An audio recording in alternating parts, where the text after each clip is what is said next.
Hello, everybody, and welcome back to the Centimetre Perfect AFL podcast. We have made it through 21 rounds of the 2025 AFL season, 21 and 3/4 if you count opening round. My name is Jesse Dart. Over on the other side of my screen is Liam. And Liam, Yes. we're starting to reach finals fever pitch, I would say, because the sprint is on, that the game of musical chairs is drawing to a close, and someone is about to have a very uncoupled bum in that game. They're going to be left standing up when Coldplay finishes and have nowhere to go.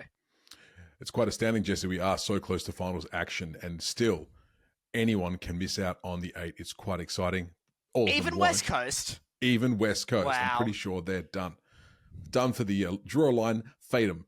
They're out of this year. Enough tomfoolery, Jesse. Where can people find us? At @CMPerfect_AFL on Instagram. If you're on YouTube, hello, you can see us. Consider liking, sharing, and subscribing if you are enjoying our content on YouTube. Our main podcast is split into 2, the Deep Dive, which is what you are watching now, and of course our games recap, which you will be able to watch subsequent to this, unless you're one of those really fast trigger finger people who get straight on this the second the Deep Dive is released. But for those on Spotify, Apple, or Amazon, our preferred podcasting platforms, hello to you. You don't need to go anywhere. No two-parters for you. It's got one continuous hour long of listening to us where the Deep Dive and the games recap live together in harmony as nature intended. Liam, Deep Dive. Okay, Deep Dive time, Jesse. Well done. Rattled through that like a champion. Today, Jesse, our Deep Dive is going to be very, very simple. You know, we're simple people, Jesse. You know, and this is going out on, well, I do. It's going out on YouTube. It's also going out to a podcast, obviously. But what do YouTube viewers love, Jesse? What do they love? They love ads. They love ads, first and foremost. They love Mr. Beast. They love Mr. Beast as well. The numbers don't lie. But they also love a good tier ranking. And that's what we're going to do today. We're going to take a tier ranking of every player who is contracted from 2030 past that time. And you, Jesse, are going to put them into a tier. Now, what are our tiers this time around, Jesse? Usually it goes from A down to S. We're not doing that today. What do we got? We got 5 tiers today, and we will recite each tier as players go in it. So relax if you are on a podcast, you'll be able to follow, we promise. Yes. Top tier is elite list management. This is as good as it gets when it comes to contracts. Our second tier is a clever contract. We think this is pretty good. We think this is a smart signing, but it may not be up there with some of the guns we're going to put in that top bracket. That middle tier is potential to be shrewd. This one could go either way, but there is clear upside with this deal if the player does kick on or retain productivity depending on where they're at in their career. Fourth tier is already looking grim. This is where things are starting to look a bit shaky already. Maybe the fan base is already getting a little bit agitated with this player. Then production's not there. They've not kicked on. Or they're just a bloated contract. Either any of those things could be true, if not multiple. And our final tier is Max King, named after Max King. Oh, I do like that. I wonder who is in that one, Jesse. I wonder who.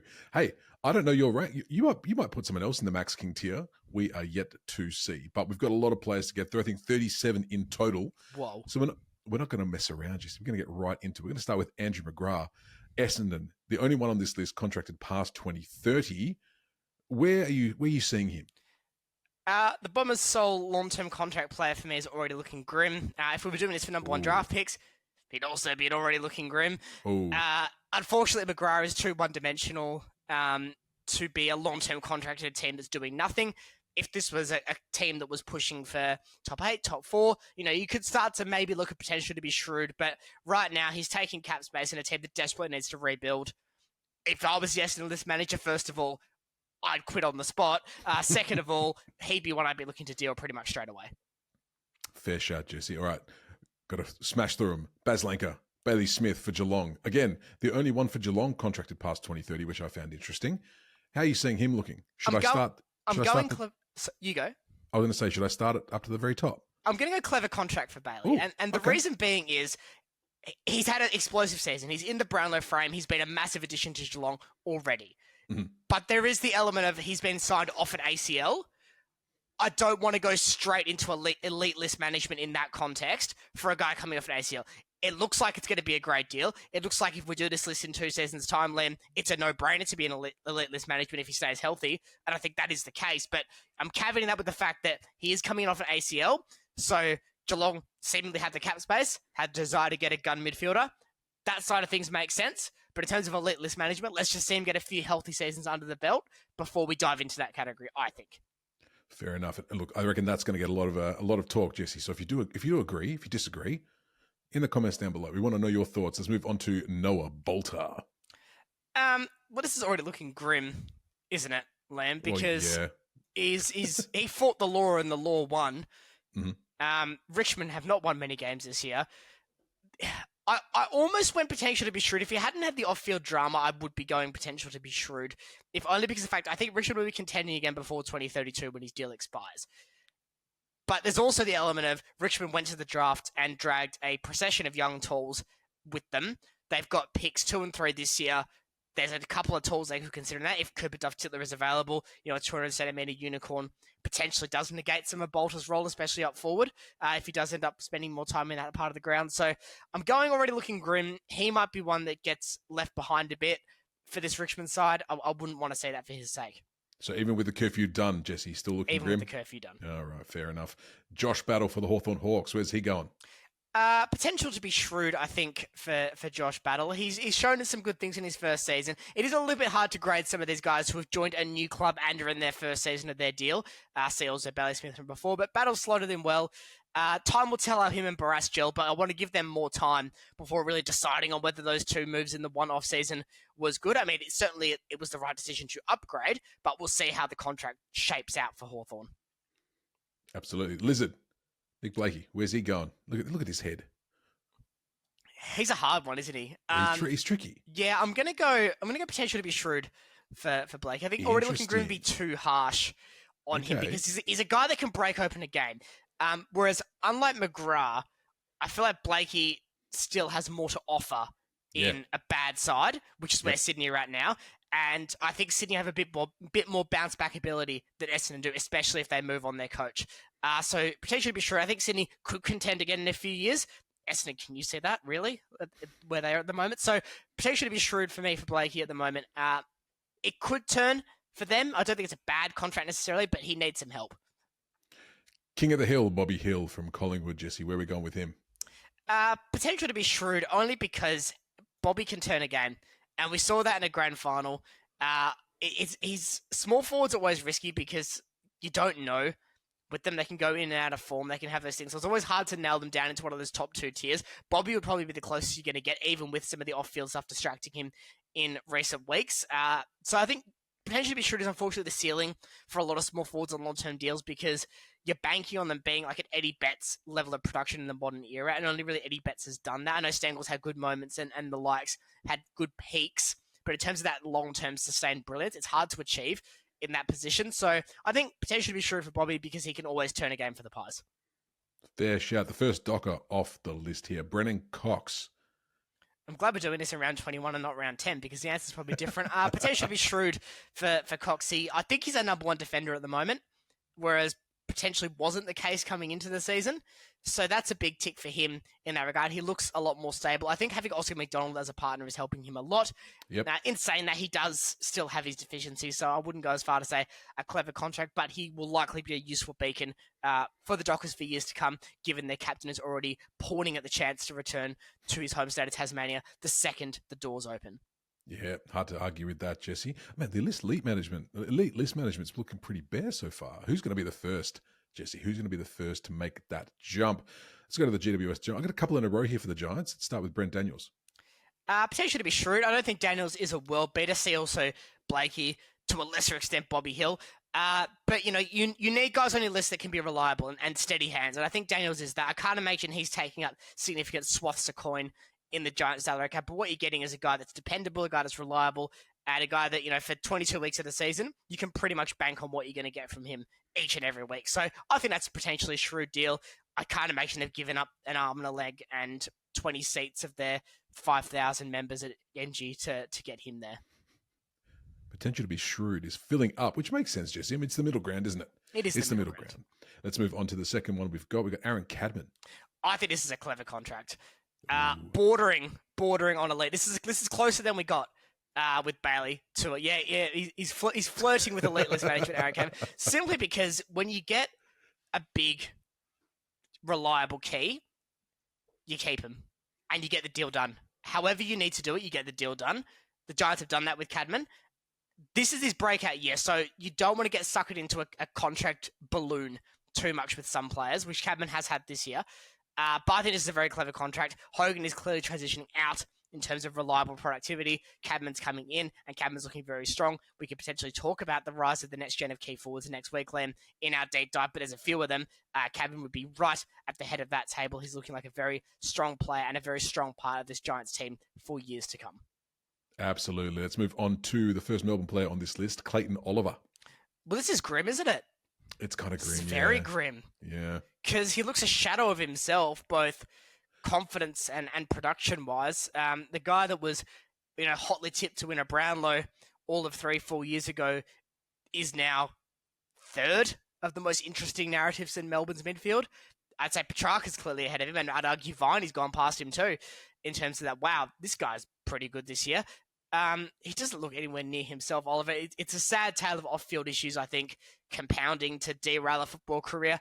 He's still having okay games. He was good for the days against West Coast on the weekend, but you sign a guy to a long-term contract, you don't want to see the impact fall off a cliff. And we talked about it 2 weeks ago in terms of most improved. When you're up at that top end, little incremental improvements can change a lot. So can slides. And Oliver's on that other side of this coin, where he's had a few speed bumps and a few drops in production, but it's massively devalued him in terms of what he actually brings to this Melbourne team. Yeah. Hopefully a little bit of a change of form from next year, because we like to see him do well, get over those mental hurdles, and away we go. Now, Jesse, try and keep your biases out of this next one. Adam Chera for the Carlton Blues. Potentially to be shrewd because they've still got Sam Walsh. Okay. If Walsh walks next year, this starts to look grim.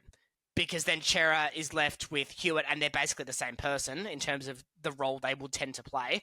They need a gun inside mid to get guys like Chera into the game. No Walsh, no party. Chera's had some injury issues, so this is never going to get close to a clever contract, regardless of my dislike for him. But taking that out, I mean, he's been probably one of the more reliable hands at Carlton this year when he's played. He hasn't had a lot of terrible games for the Blues, but they've had a poor season. They would like to be able to build a list around a guy like Chera because he's still got that age upside on him as well. And frankly, they need to start thinking about the future Carlton. So he's a shrewd off. I wouldn't say we're too close to looking grim, but if we start to lose pieces around him and he's just left in the Zach Merritt role of trying to piece together, a ship that's been hit with a missile and is also on the bottom of the ocean, it's going to start to look pretty grim.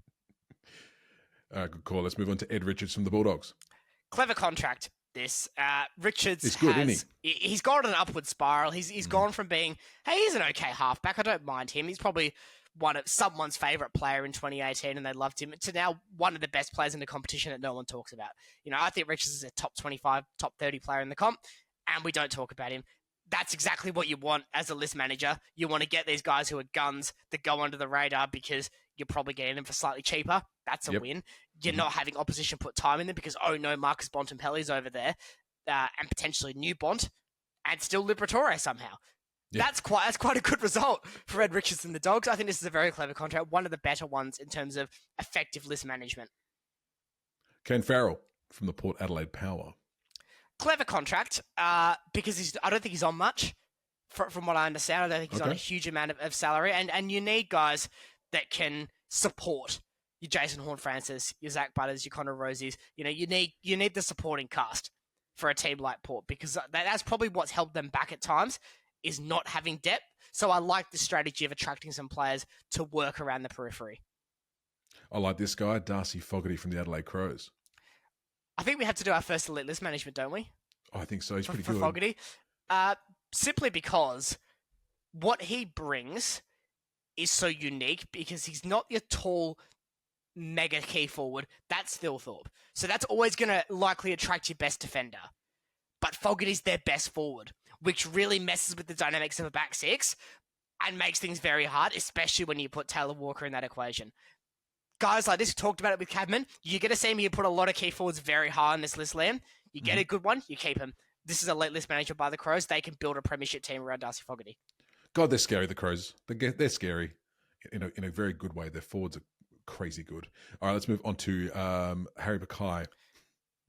This is looking a bit grim, isn't it? I love how every time you say that, it's the same line. This is looking a bit grim, isn't it? Well, first of all, I'm not from Lancashire. Second of all, it is looking grim. Yeah, it is. Yeah. It can't go on like this for Carlton, ultimately. Kerno's 2029. He almost made it into this. He would have made it into the same tier. They've got a lot of passengers, both long-term, short-term at the Blues right now. Mackay's taking up money. I'm on the record saying they need to deal one of Kerno and Mackay if they want to actually get serious about contending in the near future. You know, how could it be a good list management decision if you're talking about dealing a player? We had a bit of a chat about this one yesterday. Freo's second one, Hayden Young. Oh, this is going to make the Freo fans very upset. And I adore Hayden Young. Yes, He's one of the best players on this team. But this is looking grim. Because you can't have a guy on the park you can't have a guy signed for the next 7 years who can't get on the field more than 10 times a season. And this isn't the first season Hayden Young's had these issues. Now, I get it. Fremantle need to keep the Victorian players on long-term contracts. I understand that. I'm not saying that's inherently a bad thing. But this is an extreme example where you're not talking to a guy that's getting 15 games a week, 15 games a season needs to be managed. You're talking to a guy that's had 2 hamstring injuries and now a groin injury in one season. You know, that is a worry that Fremantle fans need to reconcile with. I don't think this list has the potential to contend much beyond 2030 unless there's just this continued Geelong-esque regeneration based on the team we've got right now. You're talking 2026 to 2030. Young's there till 2033. So yeah, potential veteran presence. But if he does a five and has productivity and already injuries dive off a cliff, that becomes a risk. I would have much preferred a deal to 2030 or 2031 and then trigger to extend beyond that. I reckon just wrap him in cotton wool for a year so we can get the most out of the tail end of that contract. What do you reckon, Jesse? Well, I mean, at this point, you've got to start looking at all options. That's true. Dan Houston for the Collingwood Pies. I know Collingwood fans have been a bit mixed on Houston. I think this is potential to be shrewd for him. On one hand, he probably hasn't had the same impact he's had at Port. On the other hand, he's had a different role. And a lot of those half-back touches that he was getting at Port, he's not getting. It's a very different system. Houston's having to become more of, I think, a two-way player in terms of defensive output than he did at Port, where he had that quarterback role a lot more. Give it time. First season, it's probably too early to dive in either way. But I will say this, though. Collingwood have got a relatively young elite core. Your two Dacos brothers. Cameron's still fairly young, assuming he sticks around, and Houston. You're talking guys that will have a few more years in them. So let's not panic yet about where Houston's at. This team can still be good for a number of years to come. We may not see the best of Houston in Collingwood colours until 2028, 2029. They could still be in the frame for a premiership at that point. Oh, that probably will be. Let's be real. One of the I was going to say underdogs, I suppose. One of the lesser known players, I'm assuming, from most of the casual fans, Connor Adoon from the GWS Giants. Easy for me to say. Copy paste what I said about Brett Daniel, only maybe because it's a shade more upside. So we're talking potentially to be shrewd here. Iden could actually be a world beater if he can just put it all together. I don't think he's on too much of Giants' cap, which is a positive for them, and really does have a lot of upside. Just happy to be here. Very good. Let's move on to Isaac Cumming from the Adelaide Crows. Clever contract because, and again, you can almost copy paste what I said about Ed Richards for Isaac Cumming, except maybe a tier or two down in terms of how good Cumming currently is. He's just ticked over 100 games. That's exciting. He's still got a lot of potential to come. He was highly rated as a junior, showed a lot in a Giants side that was good, and is now showing a pretty consistent level of form in a pretty great Crows team, where a lot of these guys are slowly building to premiership form. Cummings in that bracket. I think this Crows team has set themselves up to be contending for a number of seasons now, and we know they've extended Jordan Dawson for a couple of years beyond 2026 too, so they've got a bit of a window developing now where they have the potential to be elite. You need guys like Cumming in that frame. The Tyson Stenglines of the team, almost, they will do the job week in, week out to a very high standard and probably don't get the credit they deserve for it. Yeah, they're building a bit of a dynasty, aren't they? Adelaide will be surprised if they didn't go very far this year. Jai Newcomb for the Hawthorn Hawks. A recent signing, Jesse. Yes, literally after I had done the initial list of players, Newcomb squeezed his way into this. I'll go clever contract for Newcomb. Tough, battle-hardened midfielder, good user of the football, able to go in and get the dirty touches as well. Hawthorn are looking to contend for the next few years. They need the guys that can do the grunt work. West Coast don't win that 2006 premiership without Tyson Stengler, as I said, with Isaac Cumming or Daniel Kerr. Nika's probably playing that type of role for this Hawks midfield. That's a tick. He gets the job done. The first line on this list, Jasper Fletcher. I think this is potential to be shrewd.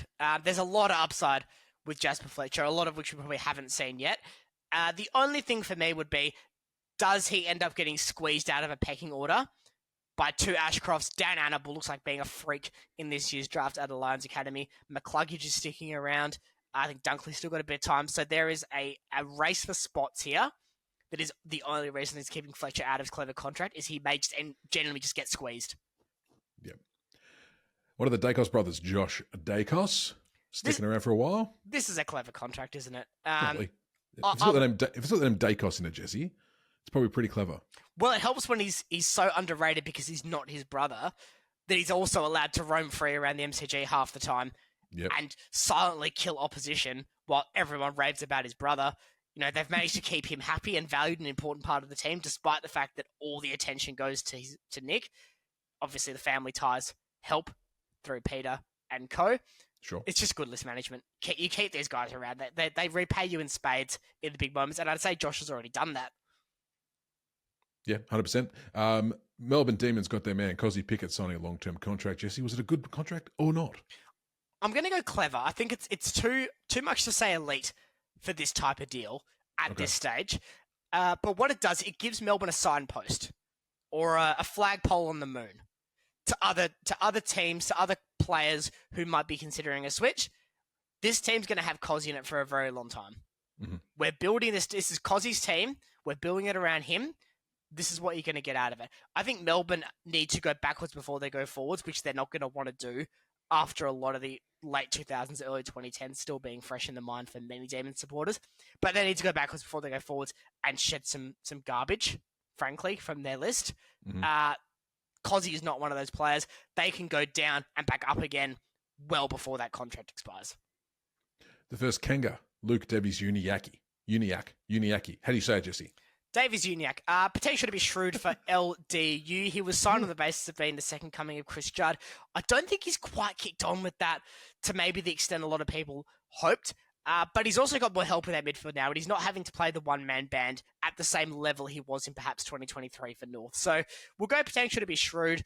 I don't think he's having a bad season by any stretch. I just maybe think he hasn't lived up to those expectations just yet. In saying that, he's still young, still has plenty of time, and does look like being a very good player in this competition for a long time. The new Port Power player, Jack Lukosius, where's he going? Oh, this is looking a bit grim, to quote myself from the last 6 times I've said this. Look, I think I said this a couple of weeks ago on the recap. I was like, who's that? I was like, wait, since when does Jack Lukosius play for the Power? Well, I can't judge Porter what they gave up for him. Okay. In a contract discussion. But he's struggled for form. He's struggled for fitness. We're a year in. Porter looking like on the verge of collapse in terms of what they're offering productivity-wise. Farrell is almost the opposite of Lukosius. Lukosius is you're only singing when you're winning type of player, from what I've seen. And right now, Porter aren't doing much singing, and they're certainly not doing much winning. So that makes it hard. And if they are going to collapse and lose Zach Butters, this could be a potential bear trap in their contract situation for the next few seasons. So that's why it's looking grim. In saying that, if Port can turn it around, so might my opinion on this deal. Absolutely. Mac Andrew, one of the bigger long-term contract signings for the Suns. Haven't heard of many, but Mac, he's got himself a long-term deal. How are you seeing that one, Jesse? Put this one in the elite list management lane. Oh, look at this. He's got another one. I was wondering when our second one was going to come along. Because what you get out of Mac Andrew is a guy that can play forward. He can play defensively. He can play both to a very high standard, and he's still got a lot of raw upside. He is already comfortably best 22 in the Suns team, who are now trying to build for the next 6 years into a premiership. Yeah. Andrew is going to be a part of this team unless something very unfortunate happens in that time. He's already given the Suns an incredible goal after the Siren win against the Bombers last season. He kicked an absolute screamer of a goal on the weekend from about 60 out against the Tigers. But what we've seen from him going back as a defender is a big sign for the future. He's really starting to own that position. All right, it's time, Jesse. Max King going in the Max King column at the bottom here. I'm normally very generous with key forwards, but this guy can't get on the park. He's got the yips, and he's just crucially not very good. And you've signed him to 2032. This is a bad deal. And if I'm the Zaya Wanganeen Miller, and you're going to have long-term cap space tied down to Max King and Tom de Koning, you know, I'm taking the Indian Pacific or the Ghana, whichever one goes via Adelaide, because maybe I'm afraid of flying. But I'm not staying. No, thank you. If Max King's not played this season, it's been 2 seasons nearly now. Well, he bundled out of last year. The last good season he had, he kicked 6 behind to bundle the Saints out of a finals spot in 2022. You know, we're talking since really 2022, 2021, since Max King was good. So that's a decade from that point. You know, are we going to see him good next year? Maybe, but also the Saints have potentially moved past him in their forward line as well. That's a big problem. I mean, we've got a whole category for him. So, I mean, what was it like? It's because it was quite a recent, like it wasn't like a long-term deal that was made ages ago. It's kind of been within this last 2-year window, right? Yes. So, do you reckon last year? Last year, it was an 8-year deal last year, which was insane at the time, and with the benefit of 2025, looks even more bizarre. Yeah, it's a strange one. Max McCluggage. Max McCluggage. Hugh McCluggage from the Lions, Jesse. Another elite list management decision here. McCluggage is an absolute gun, potentially top 15 player in the competition. You know, you could even start creeping towards that top 10 bracket for Clutch. He's been excellent this year. He is going to have the baton passed to him from Neil and Dunkley probably next season, if not the year after. And he's looking already like taking over early ahead of schedule. He's an absolute machine. He was dominant on Saturday night on the big stage against the Pies. He was very good all of last season in a premiership campaign. Long live Cludge, long live elite list management from the Lions. Very good, Jesse. Aaron Norton for the Bullies. It's a clever contract because you're allowed to then build a potential two-headed monster, much like Adelaide had done with Darcy Fogarty. This is in a similar bracket. Norton's only a peg down because he's older and slightly less consistent. But I think this is a very smart deal. They know what they can get out of Norton. They know that with Sam Darcy, they've got an absolute freak alongside him, so he doesn't have to be the leading man the entire time. That works. He can be a very reliable, good key forward and get you 35, 40 goals a season. And the pressure's not on him to be the 4-goal-a-game guy. And that's a perfect result for him. It's a perfect result for the Dogs. Absolutely. The Perryman, Harry Perryman from the Collingwood Magpies. Jesse. Potential to be shrewd. I think Perryman's slotted in potentially better than Dan Hewson has at Collingwood this season coming in. He's got long-term deal security. There's value to have in him. I don't think he's going to be a world beater at the Pies, but I don't think he's looking like a disaster from what we've seen so far either. Right in the middle. Even Stevens about square. Cam Rayner from the Brisbane Lions. Same category for me. I'm not totally sold on Rayner. And I know that's probably harsh, and he has had some very good games for the Lions in the last few seasons, but he's another one that could potentially end up in the squeeze. And I'm not totally bought in on Cam Rayner, and that may be harsh, and that may make some Lions fans very cross, but I think they've got better players. It's not a bad deal. He's far from a bad player. Yep. But I don't think I want to put him in that clever contract or above status. This isn't about if they're a good player or not for the most part. I mean, you got Hayden Young in the looking grim section. Well, yes, exactly. And he's a very, very good player. He's a very good player. Very good player. Connor Rosey, speaking of good players, where are we putting him, Jesse? Clever contract. He's heart and soul port for me, Connor Rosey. The guy that you can build around, really send that signal to competition. Regardless of what happens with Zach Butters next season, we've got Rosey. Horn Francis still sticking around. We can build a team with this. Port are going to need to attract talent with themselves. We don't know what's happening with Dennis Cochran next year in his free NGA status in the draft. So they're probably certainly this year they're going to need to attract talent. They've got no draft pick of any consequence in 2025. So a talent attraction is key, and a guy like Rosie in that midfield is front and center in helping show prospective free agents like Zaya Wanganeen-Miller what we have to offer in coming seasons. Very good. Let's move on to someone we both like watching play in the defense, Sam Taylor for the Giants. Potential to be shrewd. And you know why. Because I think Sam Taylor's right up there for the best defenders in the competition. Yeah. but the concussions are a worry. Yeah, It's nothing against him at all, but from a list management point of view, it speaks it's to a him. caveat. It speaks to him how he plays. He goes hard at it every single time. And it speaks to how good he is that it's not already looking grim. Yes, well, that's very true as well. No, he's a good player. Good player. Let's move on to Harry Sheasel. Elite list management, and you've got to factor in the small club status of North here. And again, North fans, I'm sorry, but it's how it is. They've tied down a star of the competition till 2031 or 2030, 2031. Elite. Who's next? Oh, Josh Tracy. Freo's Josh Tracy, the big kahuna.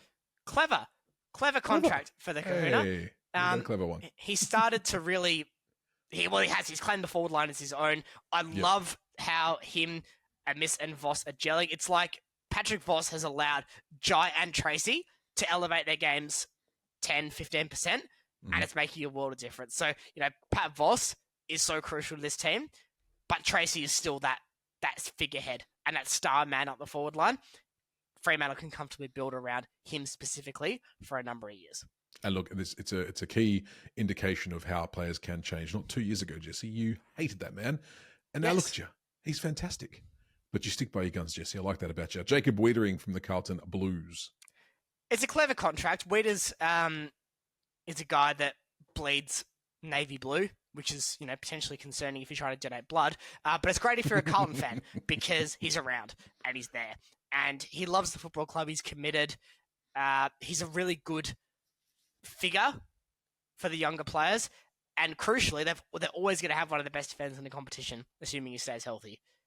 That's nice, regardless of whether you're first or last. It helps to have someone of his quality down there. Well, he was the last of the 3 ruckmen we've got left on the list. We've got 2 to go. Sean Darcy from the Freo Dockers. It's certainly a level of grim. It's whether it's Matt Skin levels of grim.